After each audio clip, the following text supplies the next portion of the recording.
ദൈവത്തിൻ്റെ റൂഹായേ എന്നെ ശുദ്ധീകരിക്കണമേ.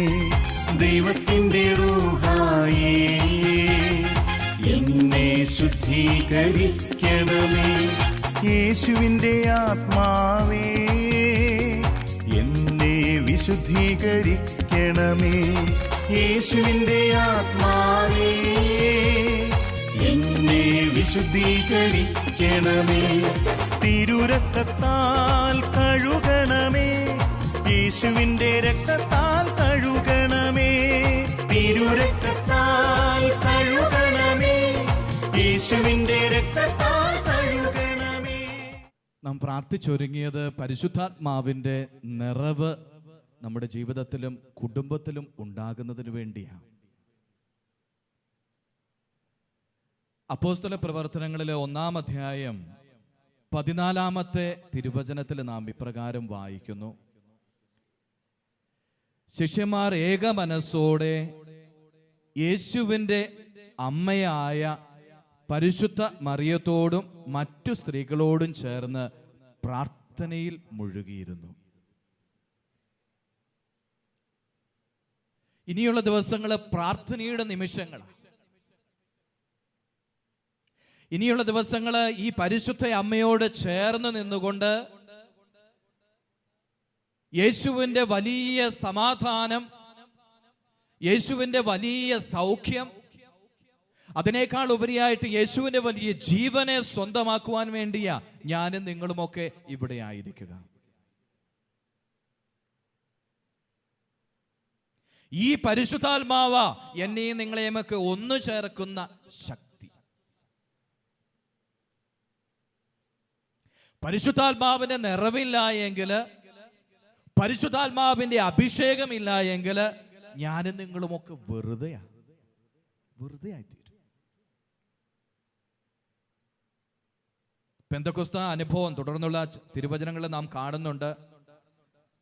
പരിശുദ്ധാത്മാവിന്റെ അഭിഷേകത്താൽ നിറഞ്ഞ് പത്രോസ് പിന്നെ ഇറങ്ങി പുറപ്പെടുകയാ മറ്റു ശിഷ്യന്മാരോട് ചേർന്ന് ദൈവത്തിന്റെ വചനം പ്രഘോഷിക്കുവാൻ.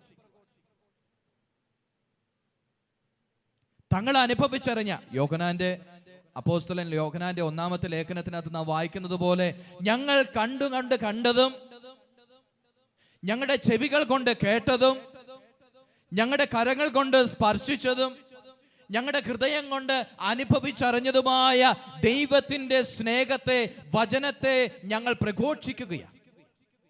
ആത്മാവിനെ നിറഞ്ഞതുകൊണ്ടാണ്. കൂട്ടായ്മയുടെ ജീവിതമായിരുന്നു അവരുടെ ജീവിതം. ഉൽപ്പത്തിയുടെ പുസ്തകത്തിൽ നമുക്ക് കാണുന്നുണ്ട്, ബാബേൽ ഗോപുരം 11-ാം അധ്യായത്തിൽ ചിതറിക്കപ്പെടുന്ന ജനം, എന്നാൽ ഒന്നു ചേർക്കപ്പെടുന്ന ജനത്തെ നാം കാണുകയാണ് അപ്പോസ്തല പ്രവർത്തനങ്ങളിൽ. ഞാനും നിങ്ങളുമൊക്കെ ക്രിസ്തുവിൽ ഒന്നായി തീരാൻ വിളിക്കപ്പെട്ടിരിക്കുന്നവരാ. അതിനുവേണ്ടിയാ ഈ അഭിഷേക നിറവ് കൺവെൻഷൻ തന്നെ. വെറുതെ ആകരുത് ഈ കൺവെൻഷൻ. ദൈവത്തിന്റെ വരദാനമാകുന്ന, ദൈവത്തിന്റെ വാഗ്ദാനമാകുന്ന, ദൈവത്തിന്റെ അഭിഷേകമാകുന്ന പരിശുദ്ധാത്മാവ് ഇന്ന് നമ്മുടെ ജീവിതത്തിലേക്ക് വരുവാൻ തയ്യാറായി നിൽക്കുകയാണ്. പക്ഷെ പലപ്പോഴും ഈ ആത്മാവിന്റെ മുമ്പിൽ കൊട്ടിയടയ്ക്കപ്പെട്ട ഒരു പൗരോഹിത്യമായി, ഈ ആത്മാവിന്റെ വരദാനങ്ങളുടെ മുമ്പിൽ കൊട്ടിയടിക്കപ്പെട്ട ഒരു സന്യസ്ത ജീവിതമായി, ഒരു കുടുംബ ജീവിതമായി, ഒരു യുവത്വമായി നമ്മുടെയൊക്കെ ജീവിതങ്ങളൊക്കെ മാറിയിരിക്കുകയാണ്. വെളിപാടിന്റെ പുസ്തകത്തിൽ 3-ാം അധ്യായം 18, 19, 20 തിരുവചനങ്ങൾ വായിക്കുമ്പോൾ നാം മനസ്സിലാക്കുന്നു, ഇതാ ഞാൻ ഹൃദയ കവാടത്തിങ്കൽ വന്ന് മുട്ടി വിളിക്കുന്നു. ആരെങ്കിലും എൻ്റെ സ്വരം തിരിച്ചറിഞ്ഞ് എനിക്ക് വേണ്ടി വാതിൽ തുറന്നു തന്നാൽ ഞാൻ അവനോട് കൂടെയായിരിക്കുന്ന ദൈവം, കൂടെയായിരിക്കാൻ ആഗ്രഹിക്കുന്ന ദൈവം, അതാ നമ്മുടെ ദൈവം. നമ്മെ ഉപേക്ഷിക്കാത്ത ഒരു ദൈവം. പരിശുദ്ധാത്മാവിനെ നമ്മുടെ ജീവിതത്തിലേക്ക് കടന്നു വരുവാനായിട്ട് നമ്മുടെ ജീവിതങ്ങളെ നമുക്കൊന്ന് തുറന്നു കൊടുക്കാൻ കഴിയണം, വിട്ടുകൊടുക്കണം.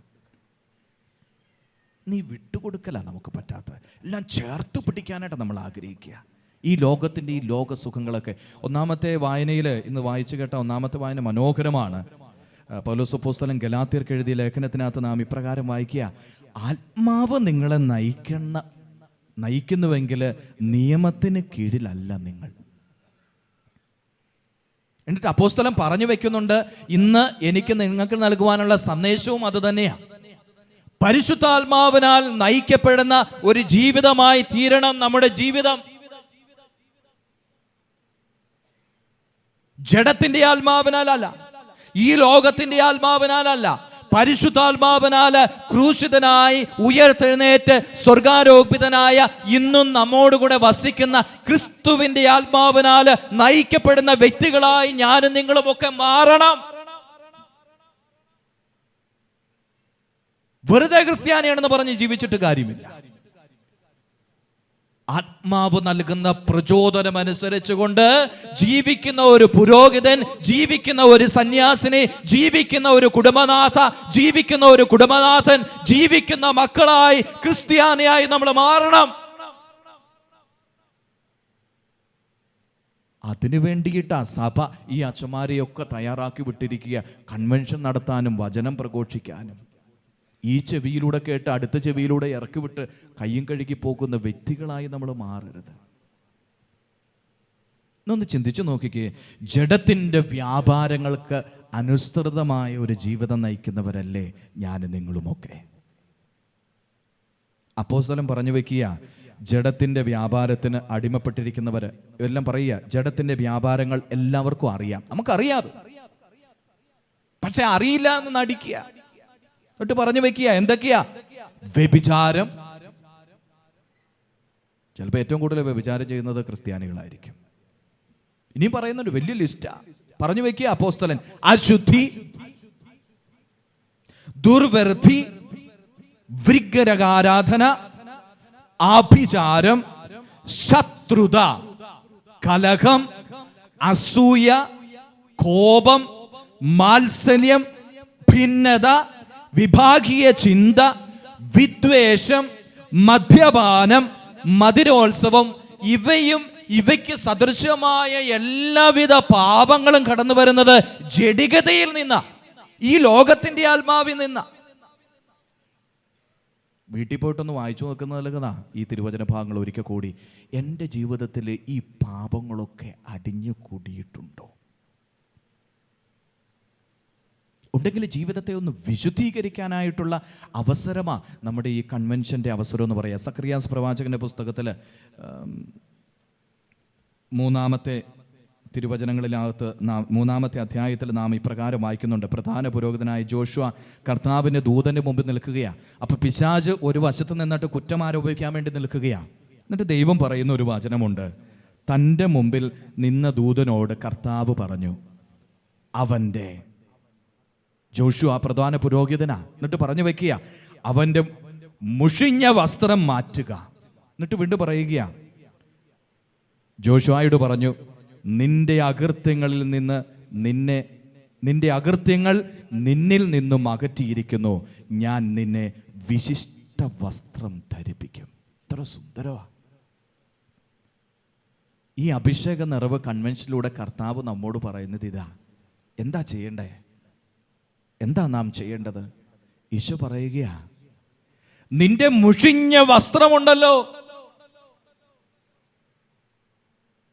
ഈ മുഷിഞ്ഞ വസ്ത്രം നീ വലിച്ചു ദൂരെറിയാൻ നീ തയ്യാറാകണം. എന്നിട്ട് പറയുക, നീ എൻ്റെ മുമ്പിൽ പ്രാർത്ഥനയോടുകൂടി നിൽക്കുക, നിനക്ക് ഞാൻ വിശുദ്ധ വസ്ത്രം ഞാൻ നിനക്ക് നൽകും. ഇതിൽ കൂടുതൽ എന്താ വേണ്ടത്? വലിയ സമ്മാനമാണ് കർത്താവ് നൽകുന്നത്.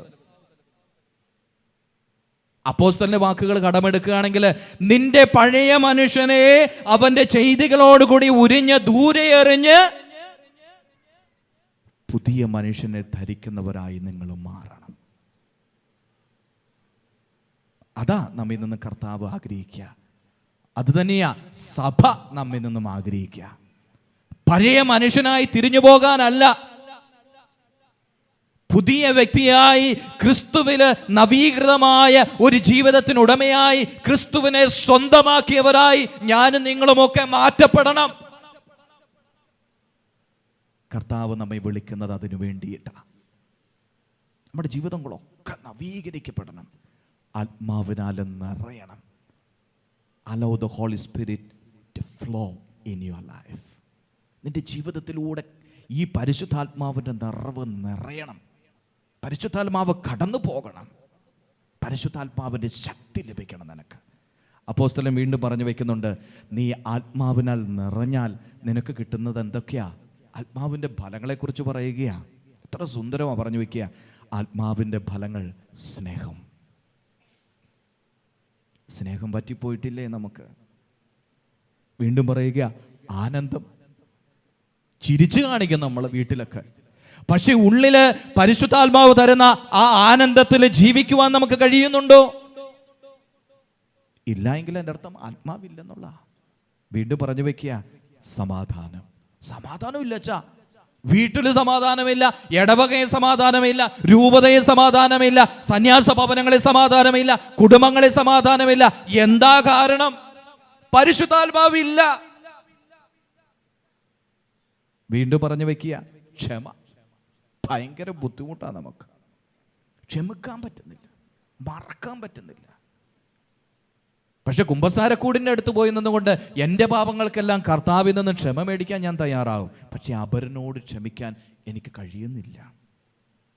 വീണ്ടും പറയുക, ദയ,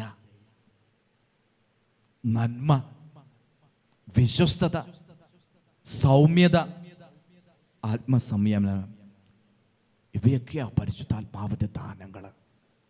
ഈ കൺവെൻഷൻ കഴിഞ്ഞ് തിരിച്ചു പോകുമ്പോൾ ഈ ദാനങ്ങളാൽ നിറഞ്ഞവരായി നമുക്ക് കടന്നു പോകാൻ കഴിയണം. ഒരാനന്ദം, ഒരു സന്തോഷം, ഒരു സൗമ്യത, ഒരു ആത്മസംയമനം, ദയോടുകൂടി മറ്റുള്ളവരെ സമീപിക്കുവാൻ നമുക്ക് കഴിയണം. അതിനുവേണ്ടി നമുക്ക് കഴിയട്ടെ. അതിന് സാധിക്കണം. നമ്മുടെ ജീവിതങ്ങളൊക്കെ നമ്മുടെ കുടുംബങ്ങളൊക്കെ നവീകരിക്കപ്പെടണം. ഞാൻ പറഞ്ഞു വയ്ക്കും, കുടുംബം ഒരു കൺവെൻഷൻ സെൻ്ററായിട്ട് മാറണം. ഒരു ബൈബിൾ കൺവെൻഷൻ. ഇവിടുത്തെ കൺവെൻഷൻ കഴിയുമ്പോഴത്തേക്ക് പിന്നെ കുടുംബത്തിലായിരിക്കണം ബൈബിൾ കൺവെൻഷൻ. ഇവിടുത്തെ വിശുദ്ധ ബലി അർപ്പണത്തിന് ശേഷം കുടുംബത്തിൽ ബലിയർപ്പിക്കുവാൻ തയ്യാറാകണം. അപ്പനും അമ്മയും മക്കളും എല്ലാവരും ഒന്ന് ചേർന്നുകൊണ്ട്. മറ്റൊരു തരത്തിൽ പറഞ്ഞു കഴിഞ്ഞാൽ കുടുംബം ഒരു ദേവാലയമായിട്ട് മാറണം. നിന്റെ കുടുംബം ഒരു വചനപ്രഘോഷണത്തിന്റെ ഇടമായി തീരണം. നിന്റെ കുടുംബം ഈ അപ്പം പോലെ വിഭജിക്കപ്പെടുന്ന ഒരിടമായിട്ട് നിന്റെ കുടുംബങ്ങൾ മാറണം. നിന്റെ കുടുംബം ഒരു കുമ്പസാരക്കൂടായിട്ട് മാറണം.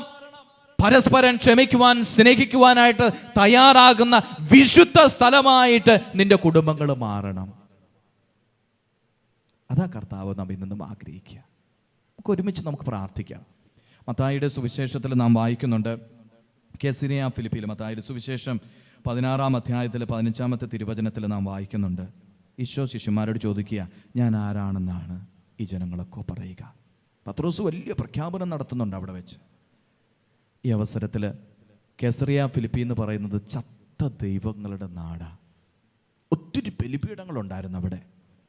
ബാൽ എന്ന് പറയുന്ന ദേവന് വേണ്ടി അനേകം ബലിപീഠങ്ങൾ, പാൻ എന്ന് പറയുന്ന ദേവന് വേണ്ടിയിട്ട് അനേകം ബലിപീഠങ്ങൾ, രാജാക്കന്മാരുടെ പ്രീതിക്ക് വേണ്ടിയിട്ട് നിർമ്മിച്ച കൊട്ടാരങ്ങൾ, അതുപോലെ തന്നെ അമ്പലങ്ങളൊക്കെ ഉണ്ടായിരുന്ന ചത്ത ദൈവങ്ങളുടെ നാടായിരുന്നു. ചത്ത ദൈവം എന്ന് പറയുമ്പോൾ നാം ഉണ്ടാക്കി വയ്ക്കുന്ന ദൈവങ്ങളൊക്കെ ചത്തതാ. സമ്പത്താകാം, നമ്മുടെ കഴിവുകളാകാം, നമ്മുടെ നേട്ടങ്ങളാകാം, നമ്മുടെ എല്ലാ കുലമഹിമകളൊക്കെ ആകാം.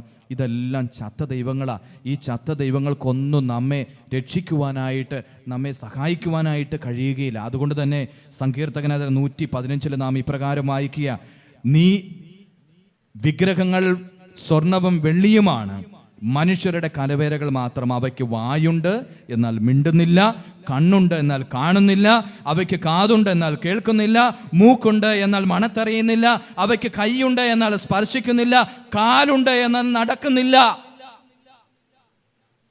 നമ്മുടെയൊക്കെ ജീവിതത്തിൽ കുട്ടി ദൈവങ്ങളുണ്ടെന്നുള്ളതാണ് പറഞ്ഞു വയ്ക്കുക.